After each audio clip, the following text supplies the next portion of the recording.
Bonjour et bonsoir à tous. Que la paix soit avec vous, mais pas tout de suite, car nous sommes en guerre. Et les Caraïbes sont fatigués d'être assimilés à une terre qui n'est en aucun cas leur terre d'origine. Je préfère être clair, cette vidéo n'a pas pour but de créer une discorde. Je suis obligé de le préciser. De le préciser car à chaque fois qu'on explique que nous ne sommes pas du continent africain, il y a des montées de tension. Des gens émotifs, des gens qui ont du mal à se contenir et à maîtriser leurs émotions. Je suis un chercheur de vérité et un réhabilitateur, pas celle de ces noirs qui mentent tout le temps et qui préfèrent se baser sur le narratif officiel pour pouvoir justifier leurs bêtises.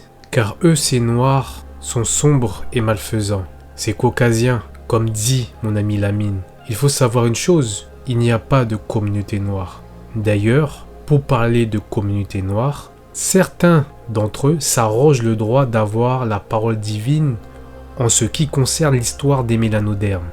Et ces gens ont une sale manie d'humilier les interlocuteurs qui contestent leurs dires, parfois sous prétexte de manque de documentation. Alors qu'à cela ne tienne, je m'exécute. Voici le livre de Benjamin Franklin. Vous connaissez tous ce monsieur. C'est un homme politique américain. Né en 1706 à Boston, Massachusetts, ce monsieur a écrit un livre très intéressant. Il n'est pas vraiment caché, il suffit de s'y intéresser. Malheureusement, il est en anglais. Cependant, je ne vais pas vous parler de tout le livre, je vous donne son titre en français. Observation sur l'accroissement de l'humanité, 1751. L'accroissement de l'humanité. Gardons ça en tête. Ce monsieur n'est pas n'importe qui dans le monde des leucodermes. Il fait partie des fondateurs de la matrice dans laquelle que nous nous trouvons au jour d'aujourd'hui. Du monde occidental, si vous préférez. Nous allons nous intéresser à cette page. La page 224 du livre. Pour le moment, vous avez le titre du livre en version originale et en français. La partie encadrée est très intéressante. Je vous laisse lire la page. Faites-vous plaisir. Ah, vous ne savez pas lire l'anglais. Ok, pas de souci. Papillon est un bougre très aimable. Je l'ai aussi en français. Voilà, je pense que c'est mieux, c'est beaucoup mieux. Là, vous allez pouvoir mieux comprendre. Commençons l'analyse. Au début, rappelez-vous, je vous ai dit que le titre du livre est L'observation sur l'accroissement de l'humanité. Ça, c'est en français. Donc, Benjamin Franklin a analysé, puis il a fait un constat. Et ce constat est celui-ci. Donc, je lis son texte. Ce qui m'amène à ajouter une remarque. Que le nombre de personnes purement blanches dans le monde est proportionnellement petit. Très petit, excusez-moi. Donc là, à l'époque du livre, nous sommes au XVIIIe siècle. Et il dit que, à cette époque, les Blancs étaient minoritaires, mais très minoritaires, voire peu nombreux. C'est Benjamin Franklin qui le dit, ce n'est pas Papillon, un homme important à son époque. Maintenant, moi, j'ai une question. Comment des gens minoritaires dans un monde peuvent-ils dire qu'en 2024, que c'est eux qui ont fait l'histoire? C'est eux qui contestent tout.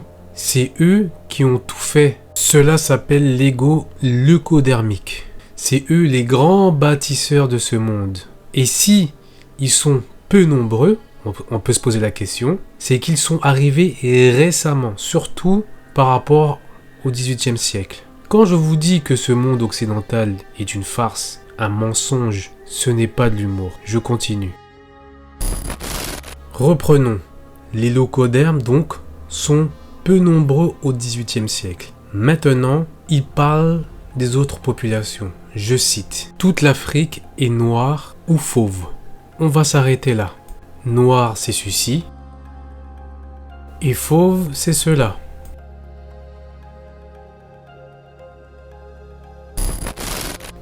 Vous pouvez aller vérifier par vous-même.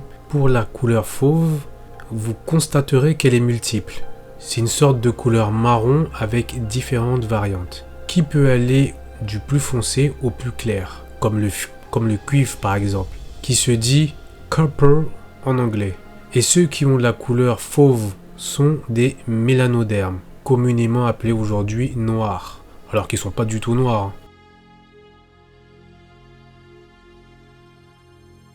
Maintenant, vous connaissez la couleur fauve.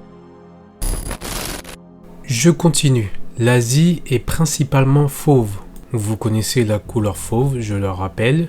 L'Amérique, à l'exclusion des nouveaux venus, l'est entièrement. L'est entièrement de quoi? Fauve. Et les nouveaux venus sont les mongoloïdes là qui se disent amérindiens. Je continue. Et en Europe, les Espagnols, les Italiens, les Français, les Russes et les Suédois sont généralement de ce que nous appelons d'une teinte basanée, comme le sont aussi les Allemands, à l'exception des Saxons, qui, avec les Anglais, forment le principal corps des Blancs sur la surface de la Terre. Vous l'avez lu comme moi, vous avez entendu, hein?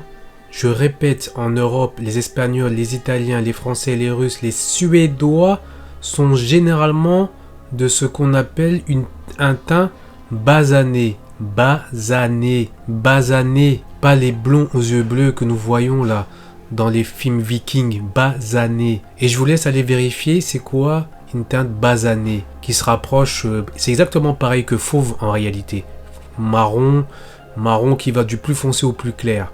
Voilà les personnes qui peuplaient ces pays. Ce sont des gens basanés. D'accord? Et il dit à l'exception des Saxons qui, avec les Anglais, forment le principal corps des Blancs sur la surface de la Terre. C'est là où se situait la majeure partie des Blancs à cette époque. Il dit ensuite, je souhaiterais que leur nombre soit augmenté, en parlant des Blancs. Écoutez la suite, c'est édifiant. Je souhaiterais que leur nombre soit augmenté. Et tandis que nous sommes, comme je puis l'appeler, en parcourant notre planète, en débarrassant l'Amérique des bois et en faisant ainsi refléter ce côté de notre globe d'une lumière plus brillante aux yeux des habitants de Mars ou de Vénus. Pourquoi devrions-nous, aux yeux des êtres supérieurs, obscurcir ces habitants? Pourquoi augmenter les fils de l'Afrique en les peuplant en Amérique où nous avons une si belle occasion en excluant tous les noirs et les donnés d'augmenter les blancs et rouges. Conclusion, au XVIIIe siècle, il n'y avait pas beaucoup de locodermes, sauf en Angleterre, et pour le reste, il n'y avait que des mélanodermes. En Afrique, des noirs et des gens à la couleur fauve, et pour le reste, des basanés, des gens à la couleur marron. Voilà ce qui peuplait la planète, voilà ce qui peuplait la Terre. Il n'y avait pas de Maghrébins ni d'Arabes, blancs ou je ne sais quoi. Voilà la vérité. Et à cette époque, l'histoire avait déjà été inversée. Vous avez lu comme moi, Benjamin Franklin n'est pas amical envers les Noirs et les Fauves. Il veut que les Blancs se multiplient. Et c'est ce qui s'est passé. Les locodermes nous font la guerre, alors quand je vois des Caribéens venir me dire que ces gens n'y sont pour rien ou qu'ils ne sont pas méchants, cela me fait doucement rire. Le message est clair. Je fais ces petites dédicaces aussi aux fétiches de je sais pas quoi, qui se prend pour des historiens hors pair, alors que c'est ce genre de documentation qui devrait vous faire écouter et lire pour mieux comprendre le monde. Ou encore des Gabriel Souleka venus de nulle part, qui promeut ce mensonge sur TikTok en venant nous expliquer que les Caraïbes sont des descendants d'Afrique. Un mensonge propagé afin que ce message erroné soit dans l'inconscient. Les gens des Caraïbes sont chez eux, ils sont autochtones.